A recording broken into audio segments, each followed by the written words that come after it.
ও দাদি কি হর না দেখতেছো না মুলা করতেছি এখানে আছে মুলা করতেছে মুলা তোর খায় পা দেছে পাতলি কি হচ্ছে তোর দাদা আমার পাত ভালোবাসে রাতে জানিস না কিছু না এদেরকে জানে না কিছু না ওই আমার বেসন মানুষ না ও দাদি দাদা আমার শরীর ধরতে পায় হাতে এদেরকে না তো ছেড়েছে দুজন লেগে দাদি শরীর যখন ধরে দিবে না ফিরে গেল একটা বিহারে বিয়ে হইব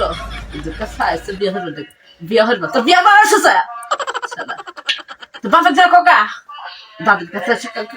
ওবা হইবে না কোয়া দিলাম কে গো কোনা তুমি তোমার দাদা আমাকে কি নলো তাড়াতাড়ি এসো তোমার কাছে কিছু কয় যায় না কিছু কথা বলি আর তুমি খালি মার ডাক পারো দাদাকে ডাকতে পারো না তো দাদাকে আমার কি হবো তো দাদা আমার জীবনে কথা কর হচ্ছে যেটা তার ছিলেন জীবন করলে সারা এসে বিয়ে হইবে বিয়ে হারাইবে না না হারাইলে বাইতে মরে যাবো আমি যাও গা তাই আমার কি ওকে আমার চিনতে পারবে দাদাকে চিনতে পারছি না